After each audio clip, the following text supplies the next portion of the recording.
Yo! Welcome back. It's been a while, man. It's been a while. First off, let me ask how y'all doing. It's been a while, man. We hit 5K subs, y'all. We hit 5,000 subscribers. On the road to 10,000 subscribers now. All I do, y'all know what time it is. All I do is bowl.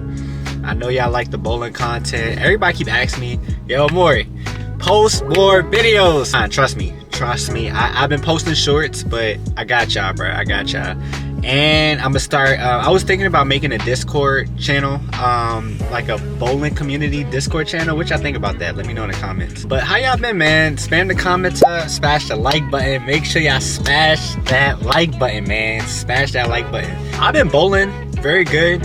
I think a day ago, the day before yesterday, I went live streaming on my YouTube. So I'm starting to live stream now. on my YouTube channel because it's just like, I want y'all to be able to ask me questions, be able to talk to me. Yeah, feel free to ask away. Don't be shy or anything like that. So, but yeah, what y'all think about the Discord bowling community? Like, I want to be able to have y'all like post. I want to be able to like live stream on my YouTube channel. I do it anyway. I'm starting to do it now, like just my bowling league. But I'm talking about like live streaming, like sitting down at a computer and I look at y'all videos y'all put in the Discord. But it's all about bowling content. That'd be pretty cool. And y'all can all send me like videos, funny videos of bowling, or like just cool stuff regarding like bowling or anything like that. I think that's pretty cool. But this video is strictly Anthony Simonsen is gonna teach you how to two-hand bowl. I'm gonna look for more videos of like one-handed bowlers that teaches you too. So I'm gonna be posting stuff like that as well. So, but at the moment, I did see this on YouTube, but I don't think it got enough attention. Hopefully, you guys can like learn some more two-handed bowling techniques and videos and stuff like that. So, again, let's get to the video. Anthony Simonsen, here we go. When the moon hits your eye like a big pizza pie, that's amore. When the world seems to shine like you've had too much wine, that's amore. When the moon hits your eye like a big pizza pie, that's amore. When the world seems to shine like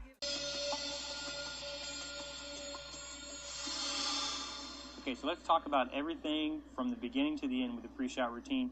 We'll start with a little variation, maybe a difference in what we see with the two-handed approach, just in getting ready to set up.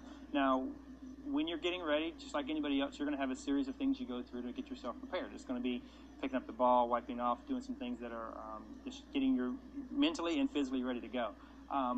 What may be a little different about your particular two-handed approach that's different in the pre-shot routine that may not be in the traditional one-handed approach? Different for me is I have to dry off both hands. Most everybody else only has to keep one, so the hand dryer is definitely a big key at bowling centers when I go.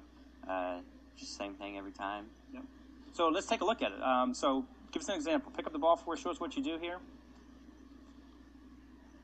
And you can dry off the right hand, obviously, and then switch the ball. It's going to go right up to the left hand.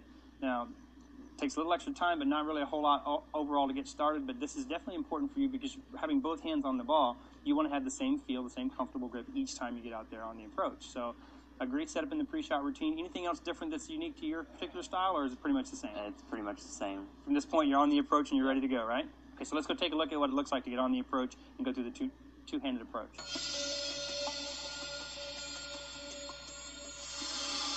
Okay, so let's talk about the two-handed approach, and we've gone through the pre-shot routine. We're going to step up on the approach now, Anthony.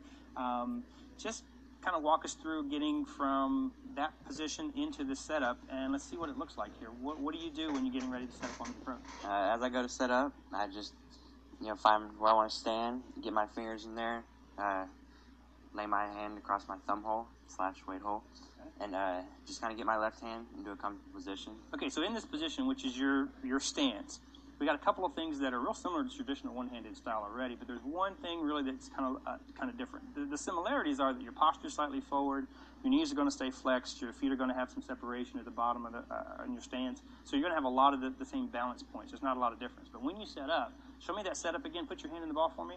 You're going to set up without your thumb in the ball. You said, right? You're going to cover that hole you've got on the ball there. Show me what the opposite hand looks like when you set up, though. So the opposite hand is going to be slightly out in front, and it's going to cover more of the front side of the ball, not be underneath it so much, or on the bottom of it. Now, any particular place that you want to put this left or right or front and back when you set up? No, it's just kind of the same spot every time, and just let my right hand do what I need to do. Okay, so you get the right hand comfortable, and then the opposite hand doesn't have a particular place. You're not trying to really set it in one particular spot. If you need to do something different with the ball motion, are you even going to try and adjust it then, or is it pretty much the same place every time? It's going to stay the same place every time, and I'm just going to make right hand adjustments. Okay. And where I start and then where I finish at the line as well. Okay, so right hand adjustments then. So you may adjust your hand to the side or underneath the ball slightly to change it a little bit? Okay, so a variation of that, and that may change where the opposite hand goes for balance. But overall, just the opposite hand being in a position that's going to help you get started is going to be how you get set up. And there's not going to be a lot of change in variation where that's going to go other than what your right hand does. So not a lot of variation when it comes to the overall mechanics. Some difference we see in the opposite hand position in the two-handed approach. So when you start or when you're working with somebody maybe to learn that style, be aware of where that opposite hand is. Make sure it's there in the same place each and every time. As he moves through the approach, we're going to see some variation in his posture. We're also going to see some changes in his footwork.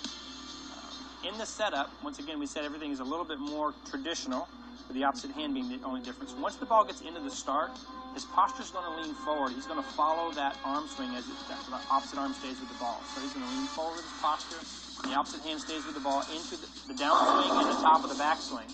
And as that pulls his posture forward, it changes his balance point. He gets more forward. His feet have to move faster to help support that extra tempo he's got going through there. So his footwork's going to pick up and get a lot quicker, which is going to give him better ball speed to match his higher rev rate. So as he gets into his approach and the posture goes forward, the feet are going to move quicker.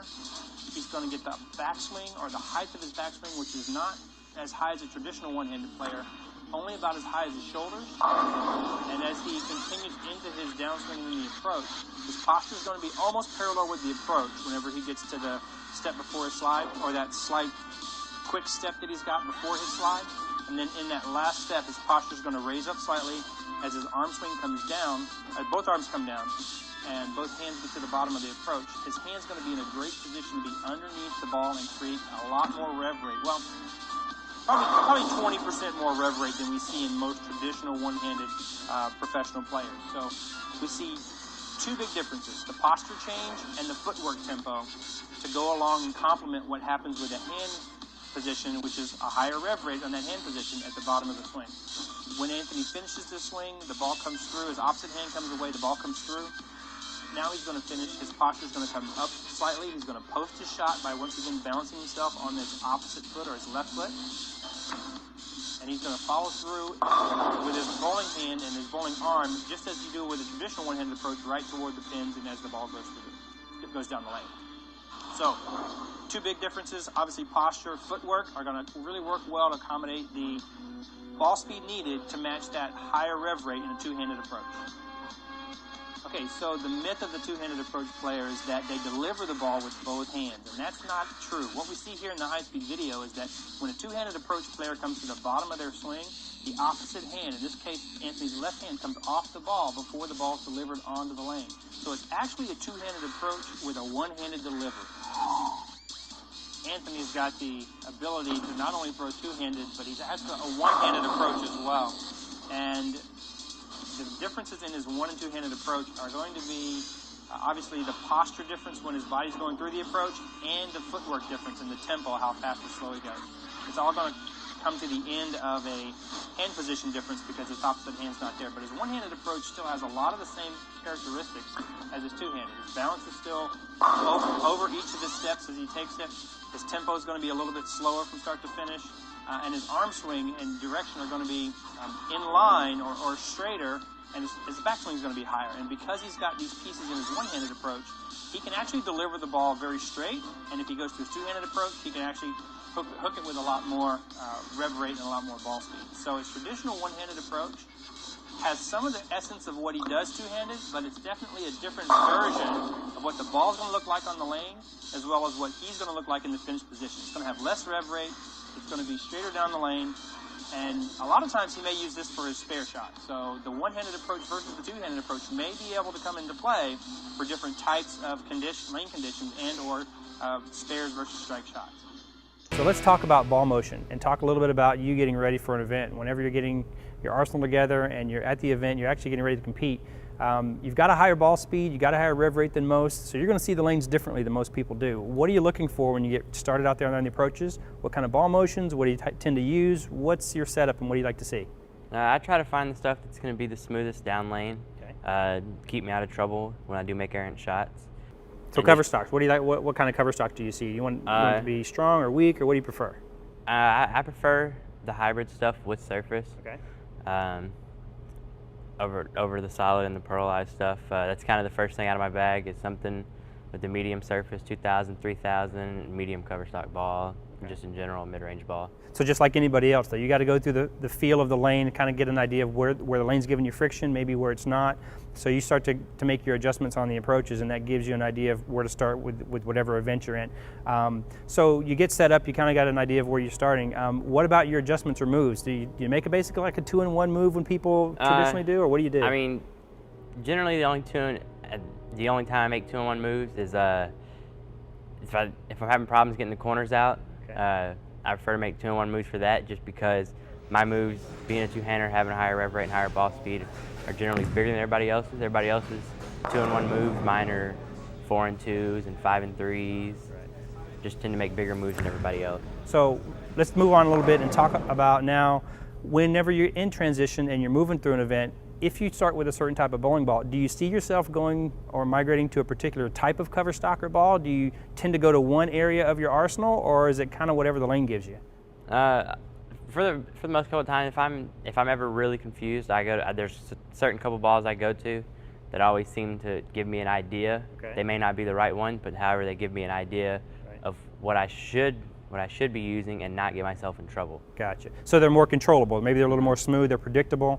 Any particular layouts as far as maybe a pin up or down that does better for you or something like that? Most everything, just the pin above the bridge. Okay. And just, I tend to stick with those. The ball doesn't do too much, and it's pretty predictable on anything. Okay, good. So you definitely have a similar set of characteristics when it comes to the type of bowling balls. Now, as you move through your arsenal, you get down to the end of tournaments where the lane maybe is transitioning, you get to that lane that's really dry, for your example, for you, because you're going to take a lot of oil off the lanes pretty quickly. So now the lanes are really dry. You've moved on the approaches pretty far to your left. What type of bowling ball or what type of look are you looking for now with that environment? When I have to get that far left, most of the time I'm over the gutter. Okay. I try to stay with the same ball if it allows me to. If not, I try to go to something that's very, very similar, keep my layout similar, and just a different surface or a weaker shell. Right. So example might be a urethane ball, right? Mm-hmm. So you travel with urethane quite often? Almost everything I bowl. Almost everything you bowl, you got to have that option there. So you see that when it comes to the two-handed approach with those amped up styles as far as ball speed and rev rate, you definitely have to be prepared characteristically for the equipment you're going to use and for the type of adjustments you're going to make. So keep that in mind for those two-handed approach players out there, that you're going to need to make sure you're comfortable with that arsenal and make sure you've got it set up, ready to go, and you're ready to make those big moves when the lane tells you to. Okay, let's talk about spares. It's an important part of everybody's game, and there's a little bit of difference between a two-handed approach technique for spares and a one-handed. So Anthony, real quickly, what do you do maybe in your particular approaches whenever you're trying to adjust for spare conversions? I mean, I have my little tricks to shoot certain spares, and for the basic stuff like shooting 10 pins, if I'm missing them one way because they're slick or they're dry, I make one little small 1-2 board adjustments. Okay. And keep the ball speed the same, just hard and straight at everything. Okay, so ball speed is going to be a big factor when it comes to making spares.